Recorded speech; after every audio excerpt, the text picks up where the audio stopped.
Ha trabajado en Mediaset y Relevo. Ha cubierto algunos de los mayores eventos del deporte mundial: Eurocopas, Campeonatos del Mundo, Grand Slams y otras muchas competiciones internacionales.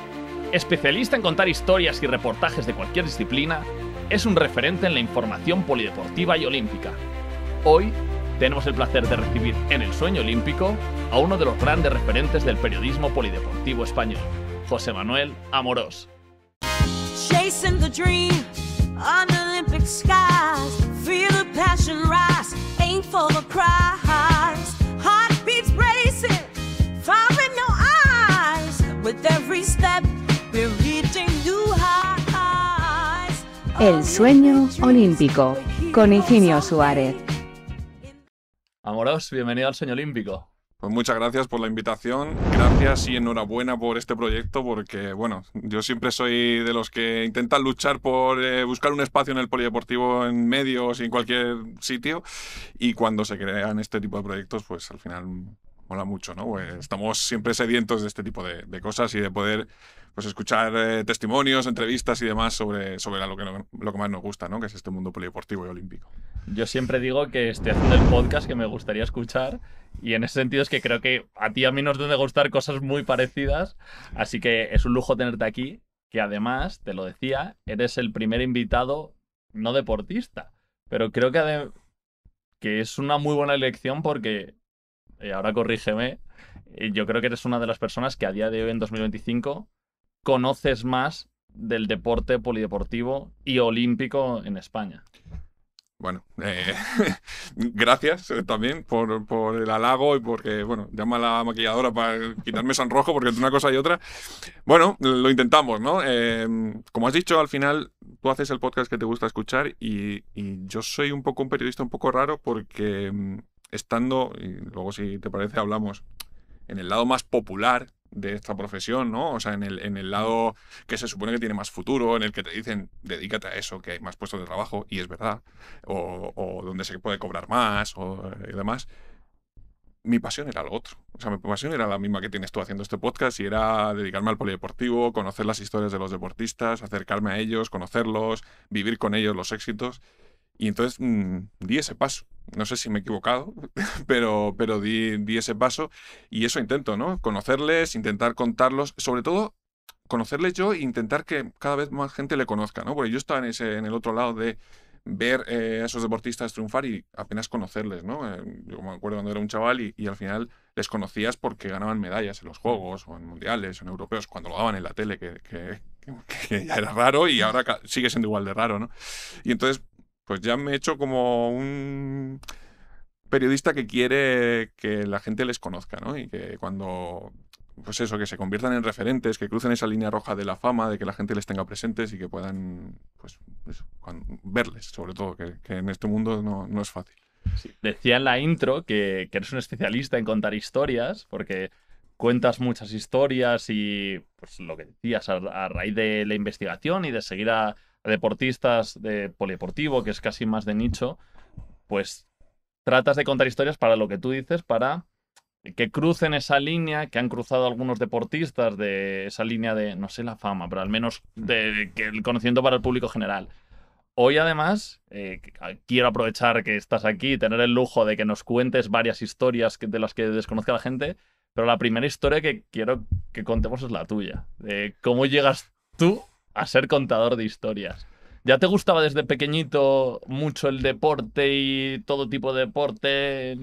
Yo estudié periodismo, creo que empecé a estudiar periodismo en primero de primaria. O sea, yo en primero de primaria ya sabía que tenía que estudiar matemáticas, conocimiento del medio, que se llamaba entonces, y demás, porque era un sacrificio que tenía que hacer para luego saltar al instituto, llegar a la universidad, estudiar periodismo y terminar dedicándome al periodismo deportivo. O sea, que yo ya era un apasionado. Yo siempre cuento la anécdota.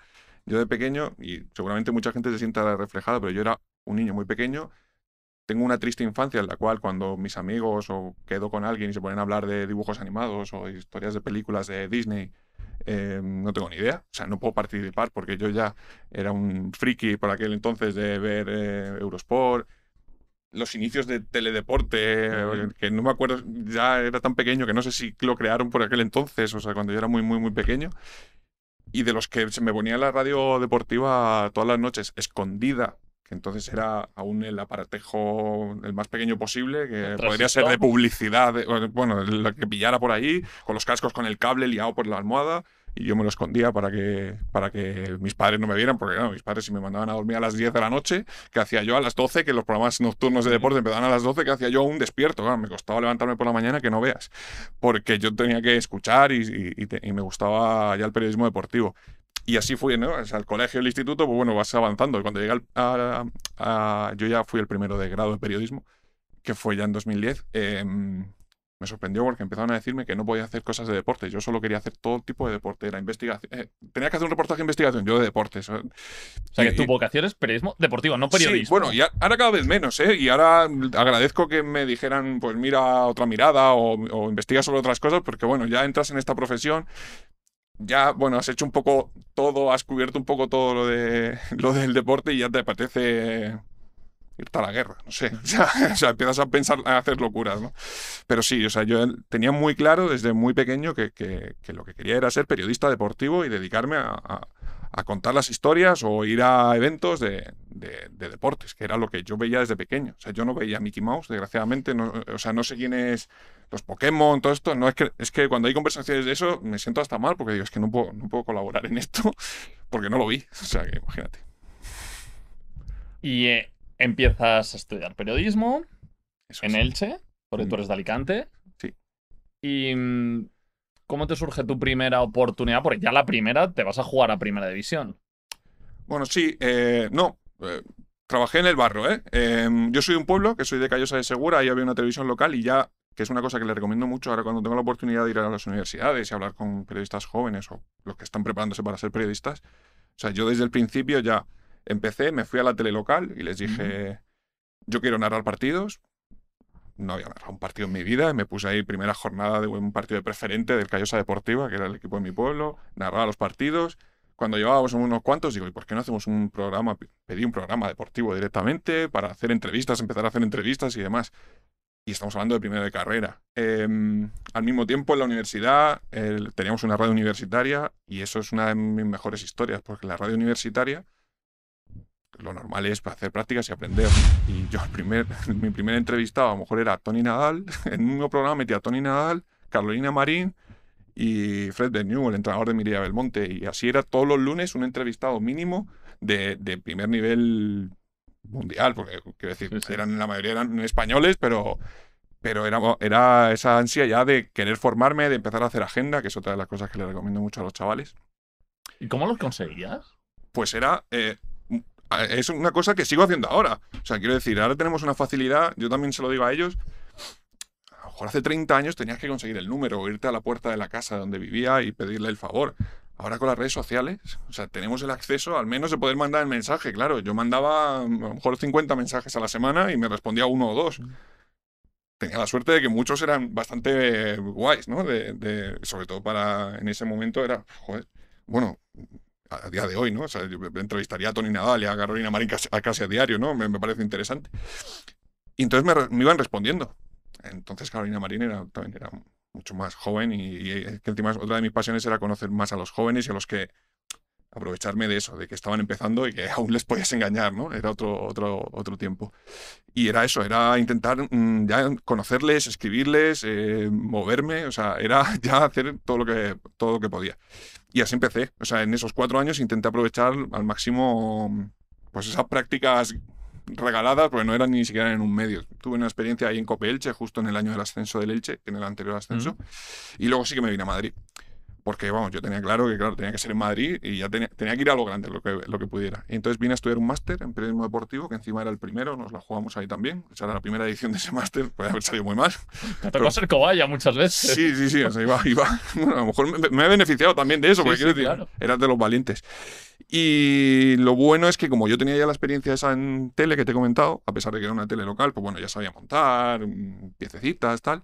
Entonces empezó el máster y a los 3 meses... 4 y me acuerdo que Antena 3 también. Ya buscaban becarios de ese máster. O sea, que fuéramos a hacer las prácticas ahí. Y claro, éramos muy pocos los que habíamos tocado ya un poco todo. Toqueteado, por lo menos saber montar cosas o haber hecho algún directo o tal. Y entonces me fui a Deportes 4 en aquel momento, que Deportes 4 en aquel momento era el líder de audiencia, un 14 de SER, entre el 10 y el 14 de SER todos los días a las 3 de la tarde contra los grandes telediarios, informativos de Matías Prats, me acuerdo, o sea, era a las 3 de la tarde con Manolo Lama y Manu Carreño. O sea, y ahí, de repente, imagínate, en cuestión de 3 meses de estar en mi pueblo, a estar con los que yo escuchaba... Los del transistor. ¿a qué? Exacto. Es a los que yo escuchaba pues 15 años antes escondido en la cama. Claro. Yo entré ahí en un shock, ¿no? Estaba ya en el sueño de repente.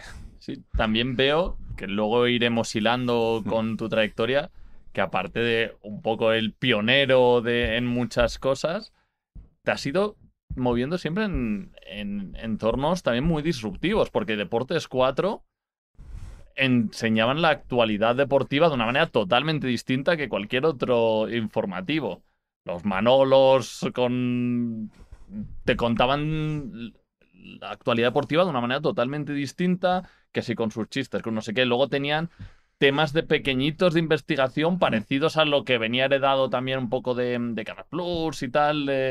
Sí, el equipo, gran parte del equipo venía de Canal Plus, o sea, porque 4 al final había empezado bajo el paraguas de Canal Plus y fue cuando pasó a Mediaset. Yo llegué unos meses después del paso a Mediaset. No había pensado en que siempre he ido a cosas muy disruptivas, no lo había pensado.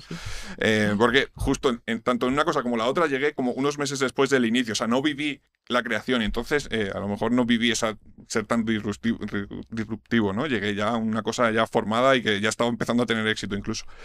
Pero sí, o sea, al final es que ahora la gente está muy acostumbrada, sobre todo porque las redes sociales y las páginas web y tal, tú te informas 24/7 a todas horas de todo. Pero Deportes 4 podemos decir que fue el primer programa en el que sacó el fútbol, el 90% era fútbol, del fin de semana y del día del partido y del día siguiente, la mañana tomándote el café en el bar con los amigos o los chavales en el cole para hablar del partido de anoche y, o sea, no se hablaba tanto de fútbol. Sí, se podía leer el periódico por las mañanas, pero Deportes 4 trascendió y entonces hizo como que la información deportiva era todo noticia 24 horas, los 7 días a la semana, o sea... Puso de moda aquello de la rotonda de Valdebebas. Sí. O sea, empezó a crear imágenes, cuando antes solo se vivía de las imágenes del partido del fin de semana o del martes y el miércoles de Champions, a que hubiera imágenes del futbolista de turno y de tal. Vamos, también tuvo la suerte de que salieron Cristiano Ronaldo y Messi y demás, y entonces fue una cosa muy loca, ¿no? Había información, la gente quería información a todas horas, todos los días. Entonces... Lo vimos desde dentro, la verdad es que era increíble. O sea, cuando salían los datos de audiencia, era alucinante. ¿Y tú ya ahí empezaste a trabajar en temas de polideportivo? ¿O o estabas prácticamente obligado a la tendencia que era fútbol 90%? No, ahí voy a desvelar un poco cómo trepé para quedarme, ¿no? Porque, bueno, cuando yo llegué allí, yo me acuerdo que había entrado muy poca gente. A lo mejor había entrado 1 o 2 personas en los últimos 6 o 7 años, desde que Deportes 4 creo que pegaba la explosión en 2007-2008 con la Eurocopa y demás. Sí. Y había entrado muy poca gente, era el mismo equipo durante muchos años, ¿no? Claro, esto era finales de 2014, inicios de 2015. Y claro, yo me di cuenta, digo, aquí terminamos la beca y cada uno para su casa. Y yo estaba pensando, me tengo que volver a mi pueblo, que no voy a llamar a mis padres, ya han pagado un máster, ya me han dado la oportunidad, he tenido la suerte de tener unas prácticas en el programa líder de esto. Aquí hay que aprovecharse como sea. Y nada, y ahí empecé, me senté un día, a lo mejor me vieron ahí, me decían que no estaba trabajando, que estaba pasando el día, pero yo estaba analizando un poco puntos débiles, ¿no? De la redacción, que eso también se lo recomiendo mucho a los chavales cuando voy a las universidades ahora. Llegué y dije, solo había una persona que se dedicaba a buscar todos los contenidos, imágenes, noticias de última hora, todo lo que pasaba y que entraba en la bolsa del programa, muchas cosas se quedaban fuera, lo que podía caber o no. Pero solo había una persona, que era José L., que luego terminó siendo editor de Manolo Lama en el Golazo. Digo, si este tío se pone malo, un resfriado, quiero decir, no aparece una mañana por aquí, habría pasado antes de mi llegada, ¿no? Digo, aquí, o sea, es que esto se cae. Quiero decir, sí que había mucha gente trabajando, evidentemente, pero bueno, especializado en eso, en estar muy atento a todo lo que pasaba minuto a minuto, y evidentemente un programa de tele como Deportes 4 estaba obligado a que si salía una cosa a las 3 menos 3 minutos, a las 3 tenías que abrir con eso porque acaba de pasar algo. Pues era una presión, ¿no? Estar encima, pues controlar mucho las redes sociales, estar muy informado de todo lo que pasaba hasta última hora. Y nada, yo empecé a ir por allí, a la mesa de redacción, a decir, pues ha pasado no sé qué, a ver si me adelantaba a José, al pobre, que claro, luego yo lo vivía al revés, claro, era la bronca te la llevabas tú, decías, ¿cómo puede ser que este chaval que acaba de venir sepa más que tú? Y era, bueno, pues, claro, cuanto más ojos, mejor a la hora de informarte, ¿no? Y bueno, busqué ese punto débil y empecé ahí una y otra vez a llevarles informaciones o historias curiosas, ya todas las que yo veía. Y justo a los 3 o 4 meses hay un cambio, el editor del fin de semana se va a Movistar, crean Minuto Cero, que fue un programa que se creó también parecido, era también en la misma hora en Movistar, y José le terminó siendo editor del fin de semana. Entonces se les quedaba unos días entre semana, que era de lunes a jueves, se les quedaba el puesto vacío. Y entonces dijeron, bueno, pues este que viene por aquí, ¿no? Que no para aquí de vender, porque siéntalo a ver cómo va. A los 3 días estaba contratado. Claro, o sea, ya había cambiado de llegar allí, que ya fue un shock, a en unas semanas estar contratado. Con una presión, o sea, no te lo puedes ni imaginar. O sea, fueron... Pero esto es uno de los pequeños detalles que seguramente habrán cambiado tu vida por completo. Si no hubieras tenido esa actitud, pues igual hubieras vuelto a Elche y ahora, pues no sé, estarías... Pues estás trabajando de cualquier cosa, claro. Exacto, cubriendo a lo mejor crónica económica, lo que sea.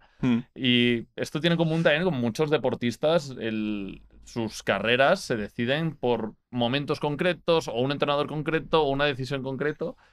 Y en este caso me ha hecho mucha gracia porque mientras me lo estabas contando estaba reconociendo a muchos deportistas con historias similares. O sea, yo sabía que tenía que conseguir el hueco y luego ya intentar dentro, cuando ya estás dentro con tu contrato, ya puedes intentar luchar y dedicarte a lo que tú quieres dedicarte. Terminé haciendo 10 años ese puesto y desde ese puesto ya sentado en una mesa de redacción a diario y con los presentadores y el editor, o sea, yo tenía sentado a jefa de producción a mi izquierda, al editor Julio Pulido a la derecha y en mis cajoneras, aquí las cajoneras, literalmente se sentaban en los cajones. Aquí tenía a Manu Carreño y aquí tenía a Manolo Lama, luego terminó siendo Juanma Castaño, Nico Abad, o sea, ahí eso ya pasó por un montón de gente. Pero claro, tú imagínate esa situación de aquellas mañanas de tensión que estaba pasando algo, yo estaba en medio de la mesa y ahí es donde yo intentaba meter cosas de polideportivo, sobre todo en las reuniones. Venía y venga, que ha ganado... Pues Carolina Marín, que comentaba antes, ha ganado el europeo. Que Carolina Marín entonces ganar el europeo, pues no tiene el foco que tiene ahora Carolina Marín. O luchar que John Ram había ganado no sé qué, y entonces intentar meter, aunque sea unas colas al final, y ahí ya lo hacía, intentaba luchar por eso, o intentar incluso que se abriera ese programa porque no había nadie. Decías, venga, pues bueno, fue más reciente, pero ganó Sergio García el Masters y era como, hay que abrir con Sergio García, no sé. Da igual que esta noche o que mañana el Madrid juegue contra, no me acuerdo, contra el City. Da igual, hay que abrir con Sergio García, que es una cosa histórica. Y entonces, desde ahí ya, por eso, yo tenía claro que tenía que entrar y luego ya adentro, ya ahí podías ya demostrar lo que valías, más o menos. Pero si hubiera sido algo débil, pues el que de realizador o del que llevaba los cafés tal, pues me hubiera agarrado. Quiero decir, al final era la oportunidad de... tú te la juegas a una bala casi. O sea, tienes que dejar buen sabor o intentar quedarte en ese momento. Y ahí en tu etapa de Mediaset, de 4, ya empiezas a ir a grandes eventos deportivos. La Eurocopa, por ejemplo, la Sí. vives en Mediaset. ¿Cómo fue para ti ese cambio de pasar de... Claro, yo era un animal de redacción, Exacto. puro y duro. A la calle.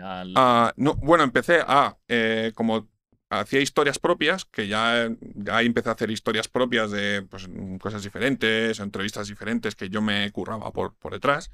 Entonces, claro, yo sabía más que el propio presentador sobre esa historia y entonces había el puesto este que es el de pantallitas, que llamábamos nosotros, que está el presentador y el pantallitas que te da paso y cuentas un tema en concreto y das paso al vídeo o a las colas o lo que sea, ¿no?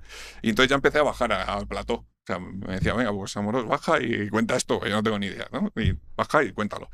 Entonces ya empezabas a salir un poco en pantalla y justo, sí, empezaba a ir a partidos de liga, pero ya como NG, que es más la cobertura con el cámara, grabar cosas, a estar atento a todo lo que pasa, a ir a la rueda de prensa y demás. Y justo pues Mediaset, bueno, compraba todos los grandes torneos de fútbol, Eurocopas, Mundiales y tal. El Mundial de Rusia lo viví desde aquí, pero bueno, ya también coordinando un poco en la mesa, porque estaban todos en Rusia, había que coordinar desde aquí. Y en 2020 pues me tocó ir a la primera Eurocopa, que eso sí que fue un shock. Yo estaba nerviosísimo. O sea, hay una anécdota también buenísima. Si se fijan en todas las imágenes de la Eurocopa, yo cojo el micrófono de una manera, tengo así, la cogía como así. Y todo viene, pues yo llegué nerviosísimo, yo tenía que cubrir a Cristiano, encima de la Portugal de Cristiano Ronaldo. O sea, no me mandaron ahí con una selección que daba igual, ¿no? Y llego a Lisboa, me acuerdo que llegaba media hora antes de entrar en el primer directo.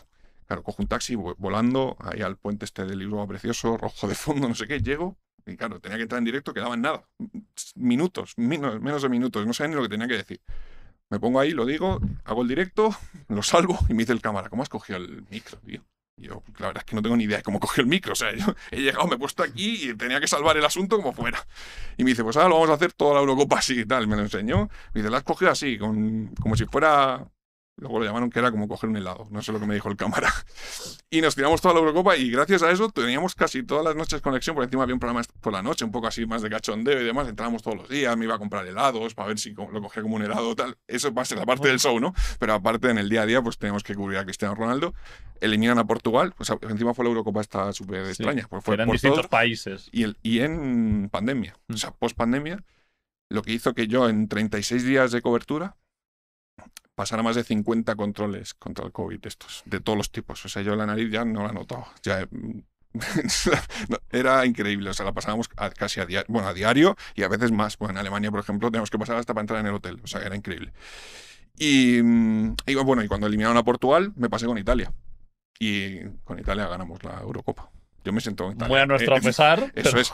Bueno, yo estaba ahí, claro, yo no sabía, claro, yo quería llegar a la final de Wembley y era España-Italia, yo estaba en el palco con todos los compañeros que hacían España, en el palco de Mediaset, de donde hacíamos los directos y demás. Claro, yo era, a ver, por el bien debería ir con España, pero me fliparía llegar a una final, encima llevo 32 o 33 días ya, llegaba entonces, y era como, ya que estoy aquí, pues si no me iba a casa esa misma noche, era como, pues ya que estoy aquí.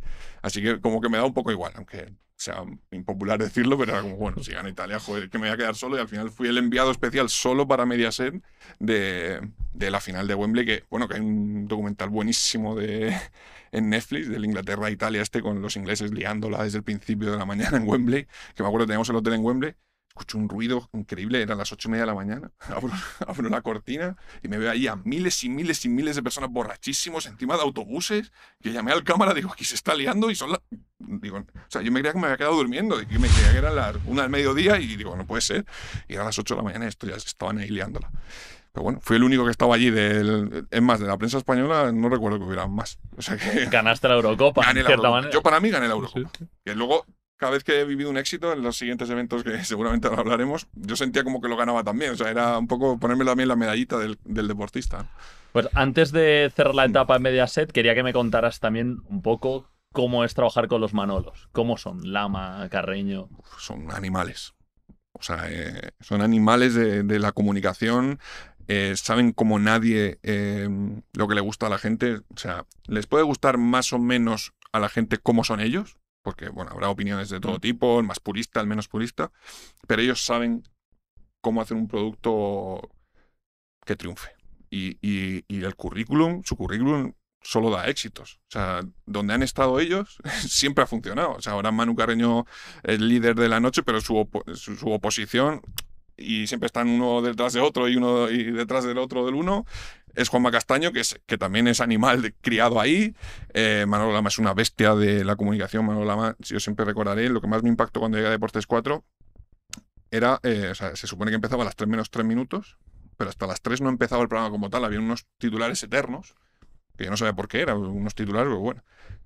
Y era porque había que esperar a que los Simpson en Antena 3 terminaran, porque él sabía que el público de los Simpson era el público de Deportes 4. Entonces, había que esperar a que Antena 3 terminara con los Simpsons para que los chavales en ese momento cambiaran y se vinieran a 4.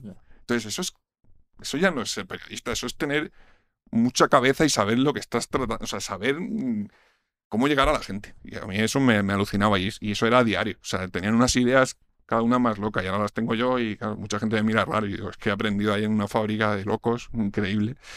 Pero vamos, o sea, te puede gustar más o menos lo que hacían, porque ya te digo, hay mucha gente muy purista y a lo mejor muchas veces nos pasamos en aquel momento, pero bueno, yo creo que siempre se buscaba lo que hemos dicho al principio, volviendo a ver cómo empezó la conversación, pues ser disruptivo y ser original y buscar cosas nuevas. Desde luego. ¿Cómo sales de Mediaset y cómo sale la oportunidad de relevo? Yo al mismo tiempo de Mediaset, aparte de hacer lo que hacía, ya intentaba meter cosas de polideportivo.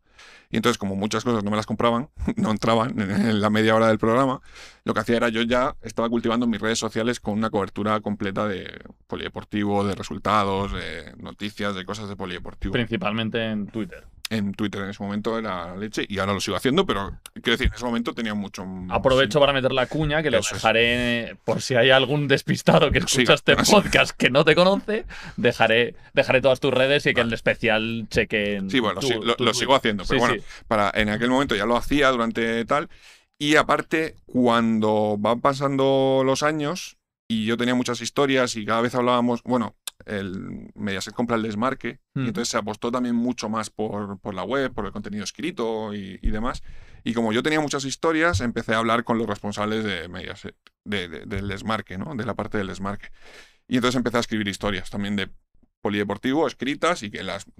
Porque me salía como, pues para seguir aprendiendo, ¿no? En la siguiente escala era como, bueno, pues, no había escrito nunca. Yo siempre hago la broma, digo, no escribía desde el instituto, o sea que me hacía ilusión, ¿no? Y empecé ahí un poco a toquetear el teclado en ese sentido. Pero yo al mismo tiempo en las redes yo estaba full, yo cada vez iba más, porque claro, subía los seguidores, aparte, bueno, en los Juegos de Tokio, pues lo viví desde aquí. Y bueno, lo viví en tele porque lo que hacía era es muy diferente cómo se vive en tele, porque al final en tele una tele como Telecinco o 4 no tienen derechos, entonces lo que había que hacer era adivinar cuáles son los posibles medallistas españoles y mandar una cámara para vivirlo con su familia, con su club, con su pueblo, o sea, y todos los... Claro, pero tampoco tienes 25 cámaras, bueno, 6 cámaras tampoco, o sea, a lo mejor tenías el presupuesto para tener 2 cámaras por España o 3 cámaras por España. Había que afilar muchos y habían 7 opciones de medalla que hemos tenido estos super jueves que tenemos en cada Juegos Olímpicos, pues había que acertar muy bien, ¿no? Y eso ya me la jugaba en tele. Pero bueno, yo estaba haciendo ya cosas ahí de polideportivo y sobre todo en redes sociales. Y entonces se crea Relevo y claro, yo de ahí empezaba, me apetecía. O sea, era una cosa que me apetecía, era un medio disruptivo, muy joven, había nacido en redes, yo hacía redes y entonces me empezó a llamar la atención y creo que Relevo acertó mucho a la hora de, yo fui beneficiado, ¿no? Pero con el resto también, de captar a la gente que era referencia en redes sociales en cada uno de los nichos que quería cubrir en la redacción. Es decir, si querías hacer información de fútbol internacional, sobre todo con la Premier League, pues Álvaro de Grado. Si querías hacer fútbol femenino, pues Sandra Riquelme, Maika Jiménez. O sea, en fútbol pues había muchísimos, más en cada una de las ciudades. Y me tocó a mí la parte polideportivo. Porque claro, es que yo siempre digo que hago polideportivo del polideportivo, porque mucha gente cuando le dices polideportivo, pues te dice, haces tenis y baloncesto y ciclismo. Y como mucho de ahí no te dice, no. Y digo, sí, hago eso, pero aparte me mola mucho hacer tiro con arco, judo, taekwondo, rugby, bueno, lo que me den, ¿no? Y entonces, bueno, pues querían cubrir un poco ese apartado, porque sí que tenían gente muy buena, por ejemplo, Nacho Encabo en tenis, Dani Arribas, que venía del país, hizo ciclismo, pero claro, si ellos se centraban en eso, había que cubrir el resto, y eran muchos deportes, y luego iban a llegar a unos Juegos Olímpicos. Entonces, pues dijeron, bueno, este friki que está todo el día escribiendo de cosas de deporte que no sabemos ni de qué está hablando, pues este es el que hay que traer. Y ahí fui. ¿Y cómo te convencieron? ¿Con una carta blanca de vas a poder cubrir lo que te dé la gana? Bueno, no, o sea, sí, a ver, no, sí, no. Porque tiene sí, pinta sí, de que desde fuera que habéis disfrutado mucho pudiendo cubrir las Sí. cosas que habéis querido Sí, cubrir. en eso sin duda. O sea, a mí me dieron una... Te decía que no a lo de la carta blanca porque me creía que ibas por otro lado. Pero en cuanto a libertad fue un 100%. O sea, yo nunca creí que a mí me iban a pagar por hacer información de lo que te estamos hablando. De hacer información de un mundial de judo, de un mundial de esgrima, de un mundial de tiro con arco, ni siquiera de atletismo. O sea, yo en la vida creí que me iban a pagar por eso. Y Relevo lo hacía. Y me dijo, no, es que tú tienes que hacer historias porque aquí lo que queremos es contar buenas historias. Da igual de qué deporte sea. Y los números luego nos dieron la razón. Con el paso del tiempo, o sea, lo que más funcionaba, o sea, era increíble la cantidad de clics y de seguimiento que tenía en Relevo toda la información polideportiva, ya te digo, de tenis, baloncesto, de ciclismo o del resto de deportes, porque lo que querían era buenas entrevistas, buenas historias diferentes, intrahistorias, O sea, nos dieron esa total libertad de poder hacerlo. Y eso, es que eso era increíble. A mí se me ha roto un poco mi capacidad de preparación de entrevistas al no estar relevo, porque mucho del contenido que encontraba de vela, de piragüismo, donde encontraba la noticia larga, extensa, bien masticadita, con anécdotas, era en relevo. Sí, ¿no? Y aparte, se me ha olvidado porque nuestro equipo de polideportivo no era excesivamente grande, ya te digo, era Nacho Encabo, Dani Arribas, yo y la coordinación de Andrés García Armero. O sea, al final éramos 4 en una redacción, que 4 habían solo en el Madrid, o incluso alguno más, o tal. Pero luego teníamos colaboradores en muchos deportes. Teníamos un colaborador de vela. O sea, yo cuando llegué allí y había un colaborador de vela, dije, ¿esto qué pasa? O sea, es increíble. O sea, no me lo puedo creer. O sea, había un colaborador de pádel, había un colaborador de ciclismo puro, como Fran Reyes. O sea, habían colaboradores de muchos deportes pequeñitos que, bueno, no tenían... Pues seguramente no era lo nuestro de la redacción, que escribíamos 2 o 3 temas diarios, pero también te daba ese punto más especializado, ¿no? Que es muy raro leer en un medio de comunicación. ¿Y cuáles de los eventos que cubriste un montón, te han llenado más? ¿O cuáles has sacado mejores anécdotas, mejores historias? Porque de ahí quiero que hiles y me cuentes, empezar a contarme una historia. Bueno, hay muchos, pero claro, después de 2024 es que te tengo que decir los Juegos Olímpicos. Es que, Eso lo claro, vamos a guardar para el final. venga, vale. Si nos quedamos con los otros, yo es que me he aficionado mucho al atletismo y creo que como un mundial de atletismo, yo lo viví en 2023 en Budapest y luego un europeo en 2024, previo a los Juegos, me parece increíble. O sea, me parece un evento que si yo tuviera que elegir un evento al que ir, evidentemente cuando ya hayas ido, pues seguramente luego te recomiendo otro, ¿no?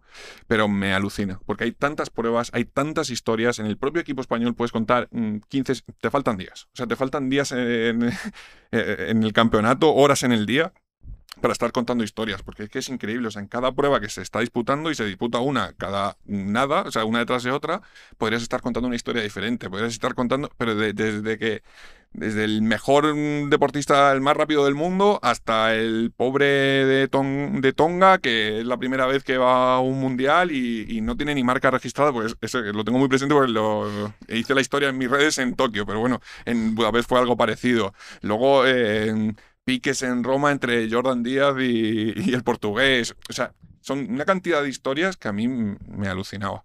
Y claro, estar allí, que eso es otra de las cosas fundamentales, que lo quiero decir, es que los medios apuesten porque el periodista cubra los eventos en el sitio. O sea, es que te cambia todo. No. O sea, tú estar en una redacción, como mucho puedes contar la crónica de lo que ha pasado, y que yo soy ya un anticrónicas, por así decirlo, porque quiero decir, creo que la gente... Ahora el evento lo puede ver en tele, en redes sociales, cuando quiera verlo. Y en cambio, creo que estando allí se cuentan muchas intrahistorias, puedes hablar con el deportista más personalizado, no solo con el audio que te puede mandar la federación, y tienes suerte de que, pues, porque estoy hablando de atletismo y sé que las de atletismo lo mandan, pero en muchos deportes ni siquiera eso, y que vas a contar poco más, vas a contar 3 párrafos diciendo que no sé quién ha ganado una medalla. Pero estando allí es que es una cantidad de historias de las familias, era un sin parar. O sea, en atletismo era increíble. O sea, y lo que más me fastidiaba era tener que renunciar a historias. O sea, porque yo era como... que hoy tengo 6 historias, no me va a dar tiempo a escribirlas porque me tengo que preparar las de mañana, las previas de mañana, lo que sea, y era como increíble. Que también tengo que dar gracias a Relevo y que eso lo veía con otros compañeros. Otros compañeros estaban obligados, sobre todo los que tenían papel y demás, pues a hacer unas previas que al final son previas que no te aportan nada, entre comillas. O sea, quiero decir, informas a la gente de que mañana o esta madrugada está la marcha. Vale, perfecto. Y al final llenas 4 párrafos con 3 declaraciones y poco más. Pero Relevos quería apostar todo el rato por cosas diferentes. Y eso a mí me dio la vida. Porque no necesitaba perder el tiempo, entre comillas, con la crónica, sino que buscaban la intrahistoria de la medalla. Ellos no querían Marta García, bronce europeo de 5.000, sino cuál es el secreto de Marta García haber ganado el bronce en los 5.000 metros de Roma. Y claro, eso a mí me daba la vida. Porque claro, yo sé que otros compañeros estaban escribiendo, primero tenía que escribir la noticia, luego otra noticia de solo declaraciones y luego buscar la intrahistoria diferente donde se puedan diferenciar. Y a mí Relevo eso, o sea, las facilidades que nos dio Relevo con eso son increíbles. ¿Cuál es el deporte con el que más disfrutas como espectador? Que no me quiero repetir. Antes, mira, añadiendo la otra y así puedo decir atletismo ahora, otra vez después. No, porque me parece increíble. O sea, ya se lo recomiendo a mucha gente. Otro de los eventos que disfruté mucho fue Wimbledon. O sea, Wimbledon encima, como me pasó con la Eurocopa, llegué el primer día que llegó Alcaraz a Londres, antes de empezar el torneo. Lo viví con él todo el torneo, con sus padres, cada día los entrenamientos, con su grupo de trabajo, pasando ronda, hasta una final con Novak Djokovic. Estamos hablando de 2023, el primer Wimbledon que gana Carlos, a 5 sets con Djokovic en la central de Wimbledon. Y terminamos al día siguiente, el lunes por la mañana, entrevistando a Carlos Alcaraz en su casa alquilada en el barrio de Wimbledon, que saben, que no lo sepa, los jugadores de Wimbledon alquilan casas en el barrio y van casi andando, podrían ir andando, lo que pasa es que hay mucha gente que no les dejaría, pero viven al lado del All England Club, que es donde se celebra Wimbledon. Y terminé, o sea, hice todo el torneo con él hasta el último día con la copa encima de la mesa de su salón y yo pudiendo hacerle la entrevista. Eso fue increíble. Sobre todo porque tuve que retrasar un tren que tenía a Manchester porque yo iba a unir Wimbledon, las 3 semanas en Wimbledon, con una semana más haciendo el Open británico con Jon Rahm. Y se supone que yo lunes por la mañana me iba a ir al Manchester a llegar a la rueda de prensa de Jon Rahm. Que menos mal que la pasaron a la tarde y llegué muy apurado, pero llegué. Pero para que veas la historia, o sea, terminé con Alcaraz por la mañana, la escribí en el tren y la publicamos. Y al mismo tiempo llegué y estaba con Jon Rahm ya en Manchester hablando de golf. Que eso sí que llamé y dije, me tenéis que dar, o sea, hago la rueda de prensa y dadme un día de que descanse, de que cambie la mente, porque claro, venía a hacer 3 semanas tenis y de repente me pongo allá a hacer golf. O sea, sin hacer previa, sin preparar, no es lo mismo cuando vas a un evento con todo preparado. Y el que más disfruto es atletismo, ya te lo digo. O sea, me parece increíble por eso, por la cantidad de historias, porque encima no te aburres, porque al final el resto de deportes, no me aburro con ninguno, pero al final es como muy repetitivo, ¿no? Son pues partidos o rondas en golf o lo que sea. Al final en atletismo es todo tan plural, tan diferente, hay velocidad, hay Además, concursos. a la vez, todo Claro, simultáneamente. sí, que eso también tiene su lado malo. Que quiere decir que estás con un español a punto de ganar medalla y otro acaba de terminar y ya está yendo a la zona mixta. Entonces dices, me quedo arriba para contar lo que está pasando o por si pasa algo, o me bajo abajo a hablar con el otro, no me entero ni cómo ha quedado. O sea, que también te creas tú. Yo me caí 2 o 3 veces, me acuerdo, en Budapest, de correr por las escaleras para arriba y para abajo. Pero creo que es el deporte que te da la oportunidad de eso, de disfrutar y de no cansarte, de que al final son 10 días de campeonato y parece que a mí me pasa muy rápido, porque estás haciendo todo el rato cosas diferentes. O sea, y aparte puedes hacer historias de españoles, historias de internacionales, porque mucha gente pues también tiene mucho interés, las estrellas internacionales, pues, los velocistas estadounidenses, los jamaicanos, los africanos, tal, o sea, es que es eso, al final era un sinfín de historias.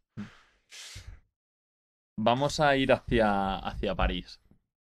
Me da que tu preparación, estoy prácticamente seguro que es parecía a los deportistas que estuviste preparándote París 1, 2 o 3 años. ¿Cómo es ese acercamiento y cómo es concretamente los últimos 6 meses donde se empiezan ya a adjudicar las plazas a las distintas federaciones? Me imagino que vas haciendo tu porra de quiénes llegan, quiénes no llegan, quiénes van a tener opciones de medalla. Creo que por ahí tenías un Excel gigante con las opciones de medalla. Vamos a ello. Yo creo que desde que llegué el 10 de diciembre de 2022 a Relevo, que Relevo había abierto la web en octubre, o sea, por eso te digo que llegaba unos meses después. Ahí empezaron los juegos para mí. O sea, empezaron los juegos porque era prepararme, o sea, la historia o la orden que yo tenía, por así decirlo, de Andrés García Armero era, hay que tener controlado a todos los deportistas. Y encima con el hándicap, que es una buena historia de Relevo acaba de nacer. Muchos deportistas le llamabas y decías, te quiero entrevistar para Relevo, y no saben ni lo que era. Entonces, no era un trabajo de te llamo del Marca, del As, del Mundo, del País. Te estoy llamando de Relevo, no sabes quién soy y quiero que vengas, o quiero hablar contigo y hacerte una entrevista, hacerte un reportaje. Y era como, bueno, pues no, yo voy a hacer los medios grandes, no lo voy a hacer contigo. Entonces, había que hacer una labor doble. Yo tenía que tener controlados todas las opciones de medalla, que más o menos las podía tener. Y aparte había que hacer las relaciones públicas de que nos conocieran. Y vamos, yo creo que sí pasaron unos meses en los que no se hizo directamente los juegos, pero yo creo que empezaron las reuniones ya, pues a lo mejor en octubre, noviembre de 2023, ya empezamos a preparar temas. A recibir deportistas, casi a diario, y muchos días teníamos hasta 3 o 4 deportistas que venían a ir a una entrevista me pasaba como aquel día con el Wimbledon y el golf, ¿no? Era como termino de hablar una hora con Asier Martínez y por la puerta me está entrando Marina Lavau de Vela y se va y viene no sé quién de Lucía Martín Portugués de esgrima. Y era cambiando el chip todo el rato, intentando hacer una entrevista. Encima, yo era muy de hacer las entrevistas en tipo charla, no de pregunta-respuesta y tener mis 15 preguntas preparadas, ¿no? A mí me gustaba que eso fluyera porque sabía que con esas 15 preguntas preparadas me iba a decir lo mismo que decía en todos los lados, porque al final te preparas 15 preguntas, pues al final son, ¿te hace ilusión ganar una medalla? Pues evidentemente, ¿no? ¿No? O cómo empezaste en esto. Y claro, y si termina esa respuesta y te vas y no indagas en qué puede haber de especial en ese deportista, o que al final a mí me gustaba esa. Entonces, claro, yo fluía y yo al final la sala del plató para mí era la sala del psicólogo. Yo siempre se lo decía a los deportistas, estáis aquí y no sabéis cuándo vais a salir y vamos aquí a charlar de la vida hasta que yo en mi cabeza tenga el artículo de manera, o sea, tenga tu historia para venderla y que la gente te conozca y la gente lo sepa. Y eso, o sea, era a diario desde octubre, noviembre, todos los días al menos un deportista y muchos días 2, 3 y hasta 4 deportistas haciendo entrevistas diarias. Porque luego estaba el Excel, el famoso Excel que luego me generó muchos problemas, porque claro, eso eran opciones de medalla desde altas o muy probables a medias, bajas o muy improbables, pero que en qué edición de los Juegos Olímpicos no ha habido una que es muy poco probable y que ha terminado ganando una medalla en español, ¿no? Entonces, claro, había algunos que no tenían ninguna posibilidad y evidentemente había que descartar. Pero claro, el Excel se montó con 88 nombres de equipos o deportistas que podían ganar medalla. 88. Claro, luego eso en los juegos me decían, otra que no gana y otra que no gana. No íbamos a ganar 88 medallas. Y digo, yo no he dicho eso. Yo he dicho que habían 88 opciones de medalla, de las más probables a las menos. Y entonces había que tener, nos propusimos, me propuse, la locura mía, como relevo quiere contar siempre la intrahistoria de las medallas, de qué hay detrás de esa persona o de ese deportista, había que tener una historia, mínimo una historia muy buena, de esas 88 opciones de medalla. Es decir, que si cuando ganara medalla se pudiera publicar justo después una historia que no se supiera. ¿Qué pasó? Pues que algún día tenía que haberlo hecho ya, tenía que haber publicado los libros de las historias que nunca salieron. Porque tú imagínate las historias escritas que ya había, con entrevistas a ellos, a sus padres, a sus entrenadores, haciendo un reportaje completo, que nunca salió porque no ganaron medalla, porque cayeron en... El otro día lo hablaba estuve en el CSD hablando con gente allí y justo me estaban hablando de que Inés Bergua, que es una crack en Derecho, y bueno, que quería hacer prácticas en el CSD y demás, me pareció... O sea, la tía es un cerebrito, ¿no? Y claro, una de las historias que yo tenía, le dije, es que una de las historias que yo tenía era que el equipo de gimnasia rítmica, que venía de ser medallista mundial y europeo en los últimos años, eran 5 cerebritos. Una estudiaba Derecho, otra Arquitectura, otra Industria de no sé qué. O sea, carreras súper difíciles todas. Y estamos hablando de un deporte como la gimnasia rítmica que se tiran... que 10 horas diarias en el tapiz, entrenando y entrenando hasta que salga. Y esa es una de las 1000 historias, porque ellos, o sea, estas chicas no pasaron ni a la final. No. O sea, esa sí que me la comí totalmente. Porque otras sí, por ejemplo, sí que las intenté sacar. Me acuerdo de las historias o sea, cuando yo veía que a lo mejor era muy difícil que ganaran medalla, pero que iban a tener cierto foco, que eso muy en los juegos, ¿no? O sea, que pudieran tener ese trocito que salieran en la tele, aunque no ganaran medalla, ¿no? Que la gente les viera. Pues entonces las intentaba sacar como de previa, o así. Yo veía que era muy difícil, porque a lo mejor sí que era, si era de rondas y llegaban al final, y yo decía, uff, no van a ganar medalla, pues entonces las sacaba de previa de la final, ¿no? Claro. Y intentar sacar, porque si no, claro, es que al final te quedabas con, pues me hubiera quedado con 70 en el cajón. Y claro, o sea, tú imagínate hacer 88 historias buenas de todos los que podían ganar medalla en París. ¿Se ha confirmado ese amor que tenías por los juegos después de estar allí? Uf, a ver. ¿O te has desencantado? No me he desencantado, por supuesto, y iría a 20 Juegos Olímpicos más, pero tengo una... O sea, ya no son los meses de preparación, sino haciendo honor al nombre del podcast. Yo los Juegos los viví como un sueño por una razón.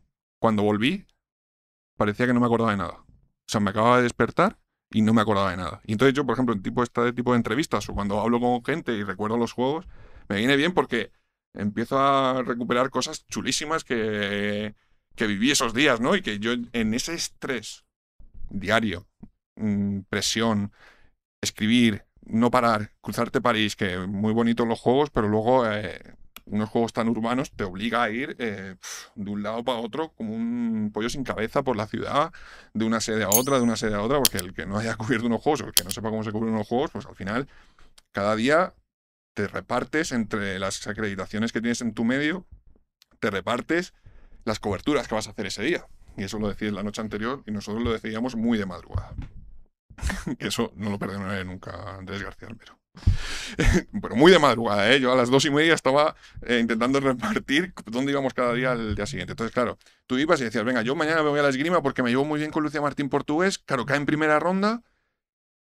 Bueno, si llega a pasar, yo me tengo que quedar ahí todo el día. Entonces alguien tiene que ir al judo, que ese día, pues, no me acuerdo, pero sería una otra opción de medalla con, pues, Nico Sera. Creo que fue Nico Sera, justamente. Porque Lucía cae en primera ronda, entonces yo me voy corriendo al judo porque Nico Sera, que luego tampoco termina ganando medalla, pero luego no ganó y era a las 5 de la tarde y me tuve que ir al, no sé, al 3x3, por inventármelo. Entonces, claro, era a diario ese estrés y yo cuando terminaron los juegos era, como no he parado, es que no me acuerdo lo que he hecho. O sea, estos días no. Entonces sí, me ponía mucho a mirar la galería, porque sí que grababa cosas, echaba fotos, o solo de grabar los vídeos de las declaraciones, pues ya era como. Pues sí, es que yo me colé, que eso es una de las anécdotas de los juegos. Que yo me colé en el vestuario, bueno, no en el vestuario, justo en una zona privada donde estaban las puertas de los vestuarios del equipo estadounidense de gimnasia artística con Simone Biles, con Rebeca Andrade, la brasileña. Y estuve ahí hablando con el entrenador sentado en el suelo y estuvimos contando la historia de cómo lo celebraban, cómo estuvieron allí grabando TikToks en ese pasillo, tal. Y claro, yo eso ni me acordaba. O sea, había sido encima los 2 o 3 primeros días de los juegos y yo ni me acordaba de que yo había estado allí. Y claro, de momento vi el vídeo de cuando ellas estaban ahí grabando el TikTok, la busqué, había subido el TikTok ese, que estaban ahí con la medallita y tal. Y claro, es que era eso. O sea, yo tenía la sensación de ser un sueño que no sé si había pasado o no. Yo llegué a mi pueblo, me acuerdo, que volví directamente y dije, ¿qué he hecho las últimas 3 semanas? Pues no me acuerdo. O sea, he hecho tantas cosas que no me acuerdo. ¿Cómo fue la porra? ¿Acertaste de las que tú pensabas que eran muy probables o prácticamente seguras? Tendría que repasarlo, pero sé que fallé mucho. Pero yo creo que tuve la sensación de fallar más por lo que me estaba Claro, porque tenías intentando. una lista de 88, es que al final... Claro. Y yo al final, también entrando en el diario este del día a día, ya evidentemente para ir a los sitios o no ir, valorabas cuando era probabilidad alta o no, pero claro, a diario si tenías 5 opciones, ya casi no separabas las más probables de las menos, solo para ir o no, o si éramos 2 y coincidían, pues vamos a esta que es más probable que esta, ¿no? Y entonces ya era como fracaso, encima los últimos días era... He dicho fracaso y no debería decirlo porque es una palabra prohibida en esto, pero bueno, fracaso personal era como otra que no ganamos y otra que no ganamos. Claro, y yo encima les estaba diciendo los primeros días de no os preocupéis, si de la lista no hemos competido ninguno, han caído algunas opciones, pero de las buenas ninguna. Claro, cuando empezaron a caer las que también eran probables o muy probables, era como uff. Claro, y en el móvil el mensajito no fallaba, ¿eh? Perdía un español, yo estaba en mi estrés de ¿y ahora cómo voy yo al otro lado de París? Y este me estaba diciendo ¿qué? Otra que no tal. Y yo, bueno, dejadme en paz. Entonces, bueno, sí, o sea, no hubo ninguna que no estuviera en la lista. Y sé que solo tuve que sacarme una historia a última hora de Miquel Travé, que estuvo a punto de ganar, quedó quinto al final en las Aguas Bravas. Ese día no había mucho más, me acuerdo, y había que sacar una historia, porque había estado, bueno, fue la típica, lo que decía antes, que tuvo su espacio en televisión, porque en ese momento no habían españoles, y quedó quinto y estuvo ahí luchando por la medalla. Y es otra de mis enfermedades, que ahora te lo cuento, pero me saqué una historia de las que tenía en el cajón. O sea, ya no eran las 68 que tenía escritas, sino yo tengo la manía de cualquier deportista que tiene cierta atención, saber al menos una historia de backup mío de contar quién es este tío. Entonces, yo de Miquel Travé sabía que había nacido en la SEU, que era de la SEU d'Urgell, y que, claro, era un niño. Yo en mi cabeza lo hice como el último eslabón, el último heredero de Barcelona 92, porque la SEU d'Urgell tiene un canal olímpico de Aguas Bravas porque se construyó ahí para Barcelona 92. Y por eso los niños, que luego me lo ha contado Miquel y tal, pues al final los niños, en lugar de ir al fútbol, muchos irán al fútbol, pero el otro deporte donde van es a la canoa o al kayak, a bajar en el canal olímpico, porque es una cosa que la tienen ahí. Entonces pues, conté esa historia, me acuerdo. Y esa fue una cosa improvisada que encima no me dio tiempo porque el canal olímpico estaba lejísimos y la tuve que escribir desde la esgrima, creo. Y claro, ahí sí que no podía hablar con nadie, sí que hablo, creo que llamé al entrenador, me dio en el teléfono ahí rapidísimo y llamé al entrenador para que me diera 3 frases. Pero bueno, conté esa historia diferente. Y creo que por los demás, o sea, todas las teníamos más o menos hechas. Las teníamos más o menos preparadas. Y eso, y la mayoría, pues, medir, intentar sacarlas para no comérnoslas. Es decir, yo sé, si yo tenía una cosa de Elia Canales, que ahora ha ganado el oro mundial en mixto, y veía que era complicado, pues entonces sé que se metió en octavos y digo, buah, antes de los cuartos, que encima creo que era contra una coreana o contra una élite mundial, digo, publica y si luego gana medalla, que ojalá la gane, pues la actualizamos, la refrescamos, que se puede hacer. Y eso es lo bueno de no tener, no tener papel, ¿no? Y que tuviéramos ese margen de poder decir, pues la primera línea ponemos campeona del mundo, esta es su historia. Y la saqué, me acuerdo que era una historia bastante chula, que la he vuelto a repescar en X cuando fue campeona del mundo, porque es bastante curioso. ¿La cuento?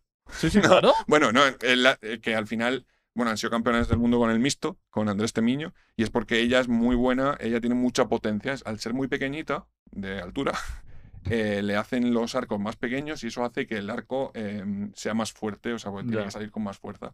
Y entonces ella es capaz, como la flecha de las chicas pesa menos que la de los chicos, es capaz de que la flecha salga a la misma velocidad que los chicos. Entonces, ¿esto por qué beneficia? Porque en las pruebas mixtas, que es donde han sido campeones del mundo y donde en París también creo que se metieron en cuartos, creo que terminaron, sí, no sé si fueron cuartos o en octavos. Claro, como lanza uno, otro, en arco, cuando hay equipos, el primero se sacrifica para ver cómo va el viento y cuánto le dirige la flecha. Es decir, si tú le dices, pues yo he apuntado al azul y el aire me lo ha llevado hasta el centro, pues ya sabes que tienes que tirar al azul para que vaya al centro porque todos tiran con la misma velocidad. Claro, esto cuando es chico y chica es mucho más complicado porque la chica se supone que tiene menos fuerza, entonces no es la misma potencia. ¿Qué pasa con Elia? Elia es capaz de sacar a la misma velocidad, a la misma potencia que los chicos. Entonces eso beneficia, pues no renuncias a ninguna, porque si no habría que renunciar a una y a otra. Tienes que renunciar a la primera de Elia y a la primera de Andrés. En este caso no. O sea, sí que renuncia a Elia a la primera, pero Andrés sabe que el fallo que ha cometido Elia no lo va a cometer él. Es una en lugar de dos. Claro. Entonces, bueno, es una historia un poco más técnica que otras que son más prosentimentales, hay un poco de todo. Pero bueno, esa historia me acuerdo que la sacamos pronto porque dije, es que es muy complicado ganar medalla. Ojalá la ganen, pero es muy complicado. Mira, un año después han hecho campeones del mundo y Andrés encima campeón del mundo individual. Pero bueno, era eso, era intentar sacar historias todo el rato. Porque es que Relevo además te pedía eso. O sea, es que creo que Relevo y yo éramos muy compatibles. O sea, como que llegué a un sitio perfecto porque a mí me daba pereza escribir crónicas y solo quería escribir cosas que la gente no supiera. ¿Qué es lo que te pedían? Claro, y Relevo era lo que me pedía. Entonces era como el mundo ideal. Se acaba París y pocos meses después, bueno, casi un año después, se acaba Relevo. Aunque la cierre de Relevo, en el fondo, no es de un día para otro, es algo que vais masticando vosotros y la audiencia incluso nos hacéis partícipe de esto y lo vamos masticando también los últimos meses y semanas y días. Eso a mucha gente no le gustó, ¿eh? Decía, pues cuántos, los haters sobre todo, que hay haters para todo, hay gente aburrida en redes para dar y desear. Era como, ¿cuántas veces os vais a despedir? Y era como, no, es que para que lo sepas. O sea, yo porque conozco gente en Vocento, pero hasta dudé si era un troleo y luego al final no había... Estoy hablando de un mes después de cerrar Relevo, yo con un bajón ya, bueno, era verano, por lo menos me pude ir a mi pueblo ahí con amigos y demás. Me escribieron, pues, en varios días diferentes, pero 2 o 3 deportistas diciendo, ¿y Relevo? Y digo, ¿no te enteraste que cerró? Y dice, sí, pero es que en la Blume, en la residencia Blume, se corrió el rumor de que era una campaña como de marketing, de un rebranding o una cosa ahí de un poco de movimiento. Y yo diciendo, madre mía, pues no, era verdad, no fuimos. Digo, por eso no se ha actualizado, si no, joder, pues tal, qué pena, no sé qué. O sea, y los días previos también te escribían y decían, ¿esto es verdad? No, nos estáis vacilando, porque encima teníamos ese toque canallita, ¿no? Con Sofía de la Iglesia, que era la creadora de contenido más popular así en redes. Era el toque ese canallita, vacilón y tal, y entonces, claro, la gente creía que era broma. Pero no era broma, no era broma. ¿Qué falló a Relevo? Es la gran pregunta. Yo me tengo que ir a diciembre de 2022 cuando digo que sí, porque yo cuando las dudas que yo tenía para dar el paso de un trabajo donde yo estaba pues, bastante fijo y a pesar de que Deportes 4, que antes no lo hemos hablado, pero bueno, había bajado mucho, cambió por el nombre del desmarque y demás. O sea, se había ido mucha gente, pero bueno, yo aportaba otras cosas diferentes. Al final yo tenía un poco el puesto asegurado, salvo que cerraran Deportes en Mediaset, ¿no? Que eso es poco probable en una gran cadena como Telecinco o 4. A mí las dudas que me generaba Relevo era, podemos hacer un currazo, pero en un panorama como el actual, con As Marca, Sport y Mundo Deportivo, regionales, cada uno en su sitio y tal, es muy difícil. O sea, todas las aventuras, historias que se habían creado en los últimos años, pues habían terminado muriendo o quedándose en proyectos muy chiquititos y demás. Y aquí estamos hablando de Vocento, uno de los grupos editoriales más grandes del país, apostando por mucho. O sea, que lo normal era, pues que esto, sí, o sea, parecía que teníamos 5 años asegurados, ¿no? Pero que pues no pudieras entrar en esa élite, ¿no? Y fue por todo lo contrario. O sea, yo el miedo que tenía era, terminaremos en el paro por eso, ¿no? Porque, bueno, se cansarán diciendo, pues no somos capaces de crear un medio a la altura de As, Marca, Sport y Mundo Deportivo, y lo fuimos. Llegamos a estar por delante incluso de Sport en clics mensuales. O sea, estuvimos luchando ahí, evidentemente con apenas 2 años, bueno, sí, 2 años de la web, 2 años y poco, y llegamos ahí. Lo que no pensábamos es que, bueno, hubo un cambio de estructura en la dirección del grupo editorial general, o sea, en el CEO, y lo que había sido una apuesta del anterior CEO, pues no era una apuesta del actual, y evidentemente, pues Relevo tenía su coste. O sea, al final estabas creando una redacción muy grande, con mucha gente que habías sacado de medios que tenían experiencia en marca, en As, o sea, gente que venía con trabajo, no estabas fichando chavales recién salidos de la universidad, había mucha gente que se había jugado su futuro yendo aquí, es decir, pues tenía su coste. Y una estructura muy grande, con una apuesta muy grande. Entonces, bueno, en lugar de decidir, pues a lo mejor este proyecto, si aguanto y no me veo afectado por lo que he invertido en los últimos 3 años, si aguanto, a lo mejor en 2 años es muy, muy rentable y está liderando las ganancias, aunque sea de la parte editorial del grupo, pues no, decidieron que lo más fácil era cerrar y mejorar las cuentas de manera rápida. Son decisiones empresariales. Hay otros compañeros que sí que pues han rajado, ¿no? O han dicho pues que injusto o tal. Bueno, son decisiones empresariales. Yo quizás porque me he criado en tele y he visto cómo entraba y salía gente casi de manera muy habitual. Viví el cierre, por así decirlo, de Deportes 4. Cuando yo entré éramos 100 y pico y cuando yo me fui de allí la redacción eran 5 o 6 y me acuerdo que entraron 2 trajeados por Mediaset por la redacción de Deportes 4 y dijeron, aquí antes estaba Deportes. Y claro, estamos ahí trabajando y digo, antes, o sea, ¿qué estamos haciendo aquí? Pues no está aquí. O sea, yo he vivido eso. Entonces, como yo he vivido decisiones empresariales, pues, el programa pues un día duraba 40 minutos, se cansaban por las audiencias y bajábamos a 5 y entonces había que echar a gente. Pues bueno, son decisiones empresariales. Creo que el proyecto estaba muy bien, era muy diferente. En redes se convirtió en líder en muchas redes sociales. Creo que hemos plantado una semilla que se ve a diario ahora en el resto de medios. Creo que mucha gente cogió modelo de cosas que hacía Relevo. Evidentemente en redes sociales es una cosa evidente, o sea, fue una modernización, pero también en las historias, en buscar dar información, noticias. O sea, como que, bueno, no sé si es una semilla o dimos ahí con un palito y toqueteamos un poco ahí para que la gente pues, despertara o lo que fuera, ¿no? Pero bueno, tampoco digo que somos mejores que nadie, ni peor que nadie, porque todos hemos criado leyendo esos periódicos y aprendiendo de ellos. Entonces, bueno, cada uno pues, con una mirada diferente. Pero bueno, es una decisión empresarial que cada uno tiene que asumir. Tampoco. Si volvieras a finales de 2022, ¿tomarías la misma decisión? La gran pregunta, y creo que sí. Y mira que a día de hoy sigo sin trabajar para ninguna empresa. Entonces, y ya han pasado 4 meses casi del cierre de Relevo, y entonces empiezas a tener las dudas de decir, si yo no me hubiera ido. Pero es que, claro, solo hace falta repasar la charla que hemos tenido para comprobar que, vamos, o sea, es que yo soy un periodista diferente al que era a finales de 2022, he mejorado muchísimo en muchas cosas, o al menos yo lo siento así, he cumplido todos mis sueños, o sea, yo cuando me voy más atrás de 2022, el otro día lo hablaba con un amigo para buscar el lado positivo de las cosas, de ahora estar fuera de los medios, yo decía, si cuando yo doy el paso a venirme a Madrid, o incluso antes, cuando yo voy a estudiar periodismo en la universidad, si me dices que voy a hacer lo que he hecho con 32 años y luego no voy a volver a dedicarme al periodismo en mi vida, Firmado. ¿firmo o no firmo? Y yo creo que firmo.